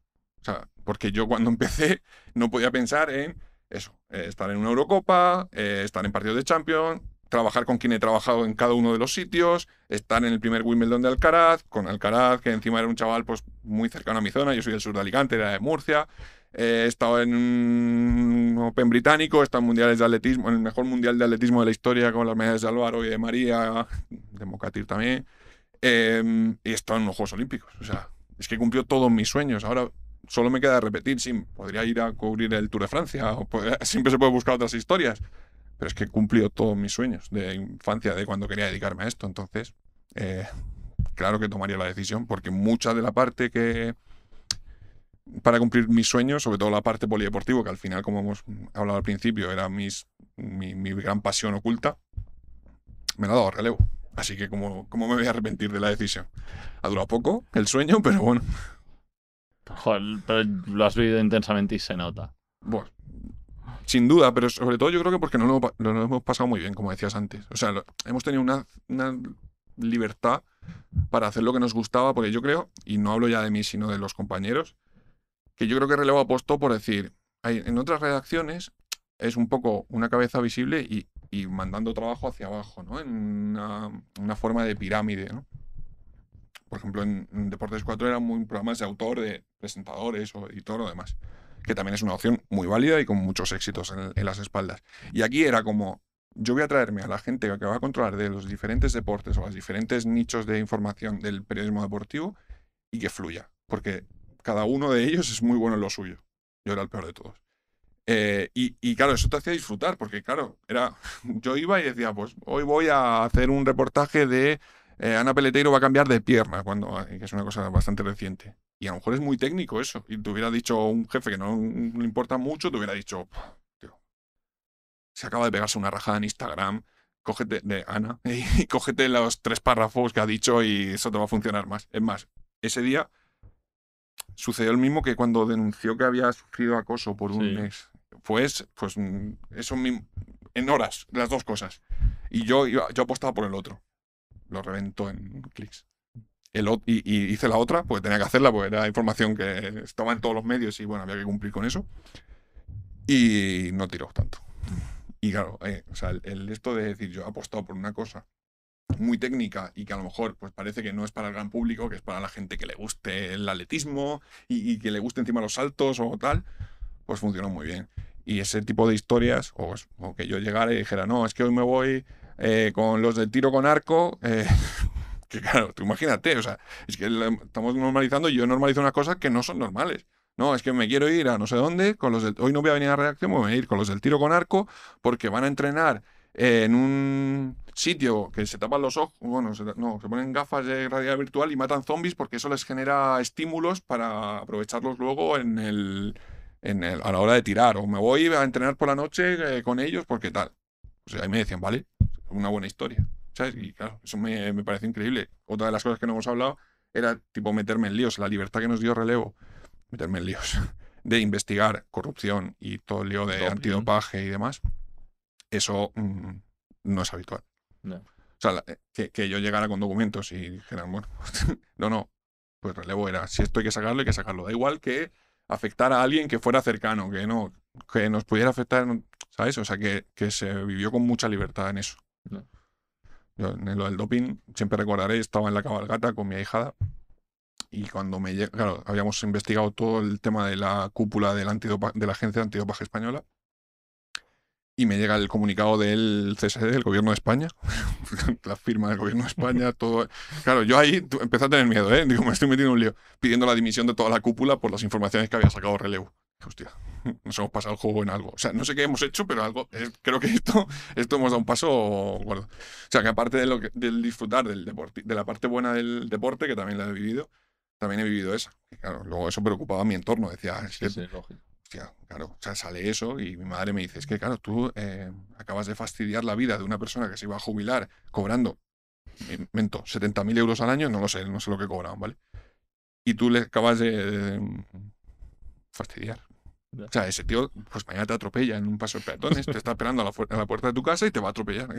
Toco madera, que no pase y que nadie... Que ya vea ahora ya no tengo nada. O sea, le puedo dar lo que llevo en los bolsillos, que no llevo nada. No, pero quiero decir que esa libertad y ese apoyo, sobre todo de no tengas miedo, está todo comprobado porque solo publicábamos con mucha verificación de documentos, de tener todo muy atado. Joder, y que tener ese apoyo era muy chulo. Te preguntaría 1000 cosas más, pero tengo que dar paso a una sección importantísima que es nueva. No sé, tú creo que aún no lo has visto. Antes, la temporada anterior, teníamos la pregunta del anterior invitado. Pero la he cambiado porque he fichado a 2 colaboradores que han traído preguntas para ti. A ver. Creo que les conoces al menos a uno de ellos. Muy buenas, ¿cómo estáis? Nueva sección de Agua, y hielo. Aquí tenemos a Super Irina. ya Super Under. Y hoy tenemos programa especial, invitado especial, el señor Amorós. Tú no lo conoces, pero... Yo no, pero me has hablado mucho de él. Sí, para mí es uno de esos periodistas top de nuestro país, porque cuenta historias que nadie encuentra. Sobre dopaje, sobre deportes desconocidos y... Además es un tío muy grande, que no sé si es unos 90, 95. Entonces tenemos que tener un poco de miedo al hacer las preguntas. No, ¿no? al ¿Te revés. parece? Como él es una persona muy culta y que es capaz de encontrar cosas de donde no hay, vamos a putearlo. ¿Te parece bien, Irina? Venga, pues venga. No sé si puedes ¿Empiezas decir tú? esa palabra o Yo le creo que- yo van a creo que- cerrar el de esto, pero bueno. Ya está, ya ¿No le he dicho, ¿no? quieres cambiarlo? Chas? Cámbialo. No lo vamos a cambiar, vamos Bueno. a seguir. Venga, querido Amorós, con todo el cariño del mundo. Tu apellido suena a jugador de fútbol de los años 80. ¿No te han preguntado nunca si tu familia o tú vienes del fútbol? Algo tengo. Y tengo justo con el Amorós de Francia 84, creo que es, ¿no? Que gana la Eurocopa ese en 84, puede ser. Puede ser, la de Platini. Sí, la de Platini, justo que, el gol de Arconada famoso, que en ese equipo estaba Amorós, yo creo que es lateral derecho, juega en el Marsella, pues es originario de mi pueblo. Lo que pasa que en la inmigración masiva que hubo a Francia, pues entiendo que durante la dictadura y tal, o sea, no sé mucho la historia, y es una de las historias que me gustaría, o sea, investigar y llegar al árbol genealógico de qué me tocaba exactamente, pero sé que era familia del entorno de mis abuelos, o sea, de mi abuelo paterno, que es el que me da el apellido. O sea, que sí que tengo esa relación con Pues él. mira, bien tirada por parte de Ander. Muy bien. Sí, no, porque al final, o sea, Amorós tampoco hay muchos. O sea, sí que cada vez hay más y me hace mucha gracia, pero claro, no es un apellido muy habitual, ¿no? Sobre todo a nivel nacional. Y sí, o sea, bueno, sí, a ver, el fútbol, me dice lo del fútbol, ya hemos hablado que relación con el fútbol he tenido... Es más, la gente sabe el polideportivo y son los últimos 3 años. O sea, antes fue todo fútbol y hacer Cristianos y Messi y demás. O sea que sí que tengo esa relación y encima con el Amorós francés. Tengo que hacer ese árbol genealógico, ¿eh? Pues también se lo mandas a Ander. Sí. Venga, seguimos. Si tuvieras que narrar tu vida como si fuera una final de Champions, ¿a quién escogerías para que hiciera los comentarios contigo? Uf, esto sí que es difícil, ¿no? Oh, tú conoces mucha gente. O sea, deportista que pudiera... Alguien para narrar contigo. Entiendo que debería ser más un periodista, pero tú eliges. Bueno, si es un periodista... es una final de Champions, si no es lo suyo del todo... Uf, es que ahora me vienen muchos nombres, ¿eh? Pero sé que no fallaría con Daimiel. Vale. Y mira que no soy un experto en baloncesto, no he trasnochado mucho para ver la NBA con Daimiel y demás, pero cada vez que tenía una charla o sea, que me ha dado charlas o que coincidió en un sitio donde ha hablado él, siempre me ha dado paz mental en cuanto al periodismo. Es más, yo tengo una de las partes, la cuento rápido. Esto corta, que si no, luego. Una de las frases, yo ahora cuando voy a la universidad siempre les hablo en plan negativo. El plan negativo es, aquí sois 100 personas, con que os dediquéis 10 al periodismo, vamos bien. Que eso es uno de los casos, o sea, una de las historias del periodismo de las que tanto hablamos. Y eso viene de una charla que me dio Daimiel, en el cual me dijo, de aquí nadie va a ser ni Daimiel, ni Maldini y tal, y ojalá lo sea, pero como mucho lo será uno, o sea que no queréis ser todos Daimiel, ni Maldinis y demás. Y creo que es un tío muy inteligente y que encima sabe de todo, o sea que es un tío súper... Seguimos, querido Amorós. Si pudiesen entrevistar a cualquier deportista, vivo o muerto, ¿a quién escogerías y qué pregunta nunca te atreverías a hacer? Ya sé que tú le das mucho al pico y bla, bla, bla, bla, pero siempre hay una pregunta, esto no lo puedo preguntar. ¿Cuál sería? Buah. La he pensado muchas veces y siempre creo que he salido huyendo de responder. O sea, me la he pensado yo a mí mismo diciendo, ¿a quién? Porque claro, al final yo el periodismo también lo he tratado como un juego, ¿no? O sea, y por ejemplo las investigaciones y tal, yo me sentía como en una serie, en una película, sin miedo. ¿Sabes lo que te digo? Entonces, ¿a quién entrevistaría? Es complicado, ¿eh? Esto sí que tienes que recortarlo porque puede ser que me tire aquí 5 minutos pensando, ¿eh? ¿Cuál es el primer impulso que te ha venido? A ver, me ha venido uno porque yo creo que lo diríamos casi todos, pero que creo que no es difícil porque encima su gran compañero de equipo ha estado por España hace poco y pues no me extrañaría que él viniera, pero a lo mejor me viene Michael Jordan, ¿sabes lo que te digo? Porque al final es alguien que encima no da muchas entrevistas, pero te voy a decir otro, y no es de polideportivo. Si pudiera entrevistaría a Maradona. ¿Y Es que me ha venido la luz. ¿Todo? Y me atrevería a preguntarle todo. Es muy fácil decirlo ahora, porque como no sé lo voy a hacer, tal. Pero soy muy de atreverme a preguntarle todo. Soy un poco suicida en eso. Suelo decírselo a los entrevistados, en el sentido de que muchas veces, o sea, no hay que hacer entrevistas a malas, sino, o sea, no buscando fastidiarle porque le estás tocando la fibra dental, sino porque hay muchas veces que hay que hacer unas preguntas por su bien, en el sentido de que se tienen que explicar cosas. Evidentemente, muchas cosas de ellas no las quieren explicar o creen que no es lo mejor explicarlo. Pero yo lo hablo mucho con ellos y les digo, es que son dudas que la gente tiene y que a lo mejor hablándolas, o sea, cuando te callas y no las cuentas, se genera mucho más ruido, Sí. mucha más polémica con eso. Y quizás respondiéndolas, yo haría ese trabajo psicológico antes de sentarme con Diego Armando Maradona. Que ya ves tú. ¡Ánimo! Claro. Pero a lo mejor sí, o sea, a ver, me encantaría preguntarle todo bueno, desgraciadamente me gustaría preguntarle su último año de vida, sin duda. O sea, ¿qué pasó? Porque es que encima eso lo viví mucho en Deportes 4. Sí. Y la época de toda la drogadicción y demás. ¿Qué canción te pondrías como música de entrada, así como para presentarte, en el caso de que fueras un luchador de lucha libre? Eso, de pressing catch. De pressing catch. Y si tienes alguno, tipo Hulk ¿Y Hogan, ¿no? qué outfit llevarías también? ¿Y con cuál te identificas? Eso también es muy importante. Si se identifica con el enterrador, dice mucho, o con Hulk Hogan, o el último guerrero, bueno. Bueno, no te damos pistas. Con esto último tengo un problema y lo he dicho antes. Que no lo has visto. Claro, o sea, mis colegas hablaban mucho de eso, yo lo recuerdo. El enterrador, no sé qué, y yo me lo intentaba poner. Pero no, es que entre que no me entretenía. Pues yo digo, es que para eso me pongo boxeo, de verdad, que estamos antes de los juegos y ya está. O sea, a mí me aburría soberanamente y no sé muchos nombres de eso. Bueno, cada vez las entradas en boxeo, en MMA, también cada vez son más show con la canción. Totalmente. No, y no soy tampoco mucho de música. Es que tengo una infancia muy fatal. O sea, me sacas del deporte y soy horrible. No, pero el programa siempre me marcará una canción y creo que me molaría mucho para salir a un combate, que es Welcome to the Jungle, porque era la canción con la que abría el programa de la radio universitaria. O sea, me lleva cuando me sentía joven, hace 15 años, y creo que es una canción que mola mucho. Mola. Esta no te la han hecho nunca. Y además espero que salga en el podcast en negrita y hagan un corte. Así que si fueses el próximo ministro de Deportes, que ojalá tengamos Ministerio de Deportes algún día en España, ¿qué implantarías y qué quitarías? Necesitamos otro podcast para esto, entonces. Yo lo tendría muy fácil. Haría dos cosas. No sé lo que hay ahora, porque, o sea, sé lo que hay, pero lo quitamos todo. Y tiraría por dos cosas muy rápidas. La gente quiere medallas en los juegos. Y eso es irremediable. Y me encantan todos los que dicen, no, es que para ganar medallas hay que empezar a hacer el proyecto ahora para ganarlas en 2036 y tal.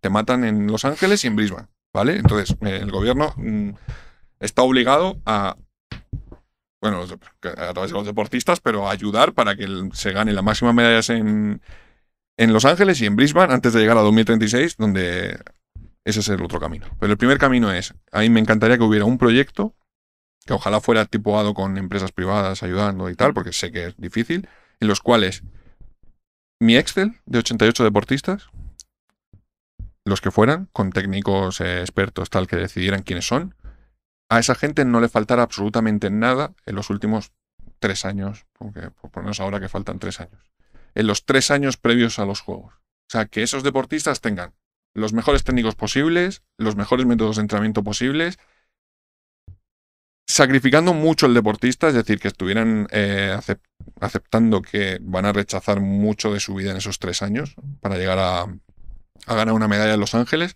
Es decir, una concentración al máximo, o sea, un proyecto de alto nivel de élite. O sea, cuando se creó el Team España Élite, que lo creó el Ministerio de Deportes, Cultura, Educación y todos los que están dentro, yo creía que iba a ser algo así. Es decir, los deportistas que pueden ganar medallas van a tener esas ayudas, esas becas especiales desde el Team España Élite. Y no fue así. O sea, fue otro reparto más entre federaciones, con federaciones que no van a ganar una medalla olímpica en la vida. Incluso dentro del España Élite hay un esto para federaciones no olímpicas. O sea, que al final era un reparto de dinero para todas las federaciones, que bienvenido sea seguramente y que todas las federaciones estarán muy contentas.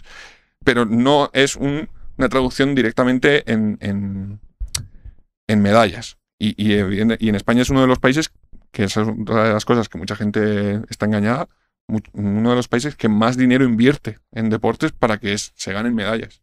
Y algo se está haciendo mal, porque no estamos superando ni siquiera el récord de Barcelona. Entonces, por ahí, 50, 60, 70, 80, 100 deportistas que tengan una élite absoluta, o sea, que no les falte de nada, no creo que sea tan caro, sobre todo si tienes ayuda externa, porque al final ahora estaremos dando de comer, entre comillas. Toda la gente que he entrevistado yo que compitió en Barcelona, todos hablan de que tuvieron las mejores instalaciones, los mejores entrenadores, que construyeron instalaciones solo para su deporte en el 88, en el 89, para poder llegar perfectos a Barcelona. Yo ese método lo he pensado mucho, y es que hasta de empresas privadas, te decía la parte privada, creo que le interesaría, o sea, imagínate una gran empresa, es que no quiero decir ninguna, pero un banco internacional que sea español o tal, imagínate que apostara y dijera el equipo, puedo decir una marca ahí al azar, pues yo qué sé, el equipo Santander o el equipo, yo qué sé, Sanitas, lo que sea, metiendo muchísima pasta ahí y que sea la empresa la que dentro de 3 años en Los Ángeles, cuando superemos el récord, con que ganes 23, 24, 25 o 30 medallas, puedan ponerse esa medalla. Creo que sería una cosa increíble para esa empresa. Ahora que me cojan la idea y si me pueden contratar mejor. Y rápido. Y la otra sería... ¿Pero qué quitarías? Es que quitar... el problema es que tenemos muy poco para quitar. O sea, quiero decir... Es que... ¿Qué quitas? Sí, es que lo que dijera de quitarlo, los deportistas me matarían. Porque es que el deportista solo te pide más. No. Yo hubo un momento con todas las investigaciones y tal que me venía el deportista y me decía... a ver si puedes investigar esto, a ver si brutal, porque... Y yo diciendo, es que yo no puedo arreglar el deporte. Llegó un momento en el que dije, es que a lo mejor si tenemos 20 federaciones, no sé cuántas hay en total, me habéis mandado cosas de 18. No. Más graves, menos graves, otras que no valían la pena. Digo, es que es imposible. O sea, no podemos arreglar todo. Esto es el sistema que hay, pues es lo que hay. Así que quitaría un poco de foco al fútbol y crearía un poco de cultura deportiva así general, sobre todo en medios públicos. Vamos con la última, si todavía estás bien. Entero. ¿Has fingido saber algo de un deporte del cual no entiendes nada solo para quedar bien? ¿Y qué deporte sería? Mi problema es que le pasa también al periodismo en general y a los periodistas en general, que es lo que se dice siempre, que el periodista dice saber de todo y no sabe de nada, porque evidentemente no somos especialistas en nada muy en concreto. No somos el médico que es experto en quitar un tumor del corazón, ¿sabes? Que sabrá todo y se está actualizando. Pero lo intentamos, ¿no? Y mi problema es que, claro, sigo muchos deportes y entonces lo que me hace es volverme loco muchas veces y estar intentando saber de todo el rato. Pero evidentemente hay deportes que tengo más flojos. ¿Skeleton, por ejemplo? De Skeleton, gracias a Ander he sabido mucho. No, el Skeleton no es muy complicado. O sea, no es muy complicado no hacerlo. Sí, que no tiene mucha regla compleja. Vamos, claro. Que al final es bajar por un tubo a velocidad máxima. Claro. Y tendrá mucha técnica para Ander, pero para que el espectador lo entienda. Claro, o sea, seguro que hay una historia. O sea, hay muchas historias que contar, como la que hemos hablado antes de Ana Peleteiro, del cambio de pierna, que a lo mejor la tengo más presente, y con él se puede examinar muchos cambios de por qué hace esto, por qué hace lo otro, y seguramente sea muy interesante. Pero yo intento rodearme de gente para resolver todas las dudas posibles. Es decir, si me presento con una historia de gimnasia rítmica, bueno, yo casi a diario intento hablar con deportistas, con técnicos y con frikis como yo, pero frikis de nicho. Es decir, el friki de turno que sigue la gimnasia rítmica, la esgrima o tal, para que me cuente cualquier chascarrillo que pueda saber. Entonces intenta saber de todo. ¿Que tengo deportes más flojos? Pues sí.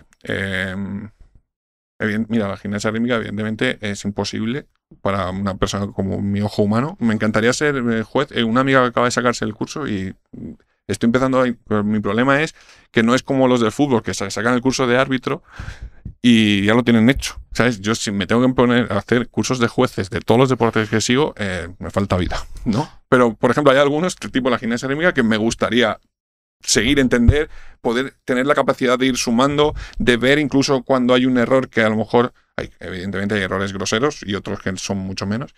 Entonces, tener esa capacidad de saber que está bien hecho y demás. Prácticamente todos los de puntuación. Exacto, esos son los más difíciles.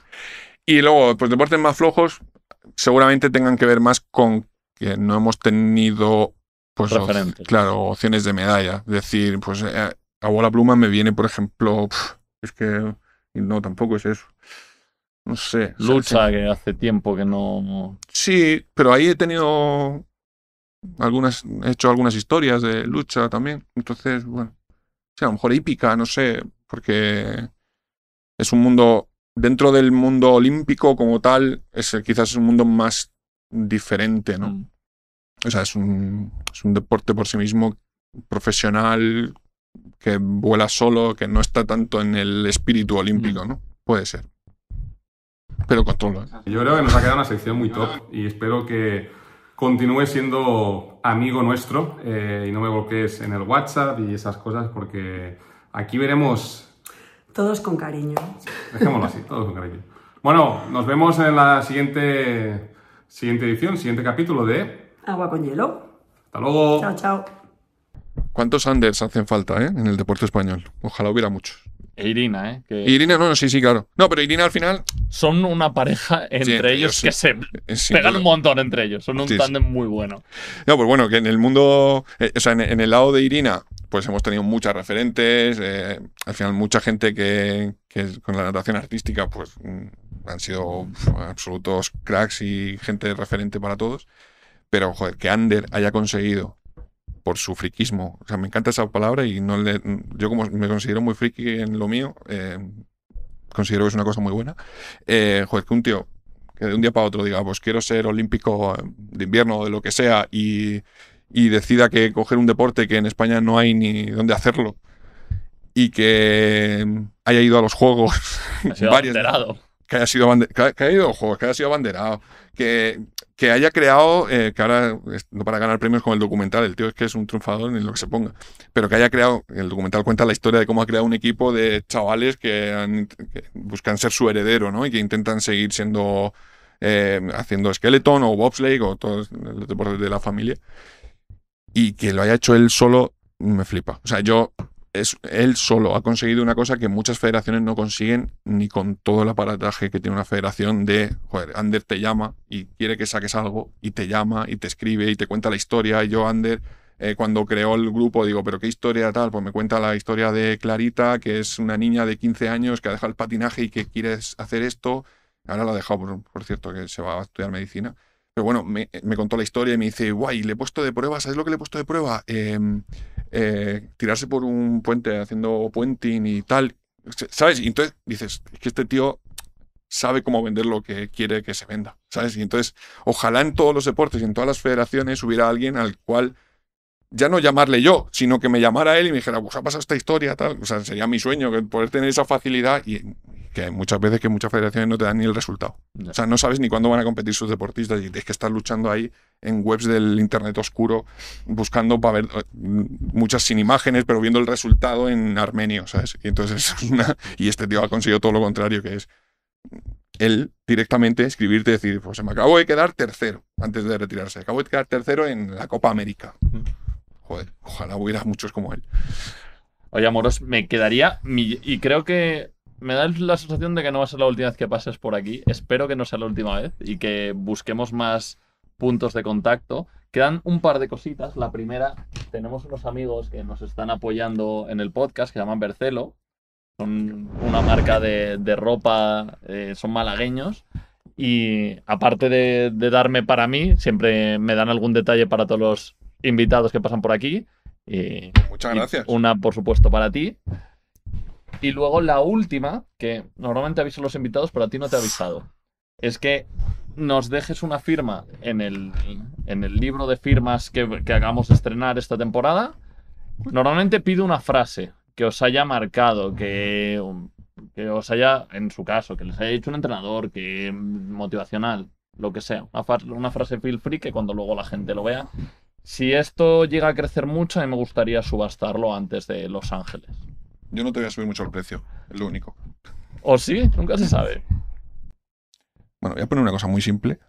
Si no, te llamo y vuelvo y te escribo algo más. Como yo creo que vas a volver, tendrás ocasión de volver a escribir otra frase. Eso. Pero bueno, no es una frase así muy bonita, quiero decir, es una reivindicación. Fenomenal. Muy bien. Y eso me va a dar pie a que te haga una última pregunta. Bueno, es viva los Juegos Olímpicos, ¿eh? He leído en muchos sitios que te querías tatuar los aros. ¿Lo llegaste a hacer? No lo he hecho aún. ¿Lo vas a hacer? El tempos de la vida es muy complicado. Sí, no tengo ningún tatuaje y siempre dije, desde que era niño, mira, y volviendo así, cerramos toda la entrevista completa. Yo desde niño siempre decía, mi primer tatuaje será en los Juegos Olímpicos porque como voy a ir a los Juegos y... Claro, yo ahí ya no pensé, o sea, hay mucha gente que dice voy a ir a los Juegos compitiendo y yo ya tenía esto de que iba a ir a cubrirlos. Y no los he hecho, pero sí, lo voy a hacer. O sea, seguro, lo voy a hacer. Espero verlo. Oye, Amoros, millones de gracias y ya te digo, esto seguro que es un hasta pronto porque me da la sensación de que alguna vez más nos vamos a ver y espero que estés participando en el sueño olímpico más veces. Pues a tu disposición, lo que te he dicho al principio, muchas gracias por ideas y por proyectos como este, porque a los que nos gusta pues escuchar voces de deportistas, de técnicos, creo que este año vas a traer de un poco de todo, que encima me alucina eso. Pues estamos con muchas ganas de que salgan cada vez más proyectos, de que cada vez los deportistas tengan más sitios donde poder contar sus historias y que gente pues desinteresada como tú, o sea, quiero decir que no busques un medio para hacerlo, sino que te pongas tú la ropa de deportista y salgas adelante a lucharlo y lo hagas tú, me alucina. Y así que te doy todo el ánimo y vamos, cuando quieras. Ya has visto que yo me enrollo muchísimo y como me pasó en los Juegos, si vuelvo contaré otras cosas diferentes. Es que yo me enrollo mucho. Yo tengo muchas guardadas para preguntarte, así que nos han faltado hora y media mínimo, así que hay sitio para otro más. Perfecto. Así que millones de gracias, Amoros. Y millones de gracias también a todos vosotros por escuchar este podcast. Ya sabéis dónde seguirnos y cada 2 martes tenemos un nuevo episodio de El Sueño Olímpico.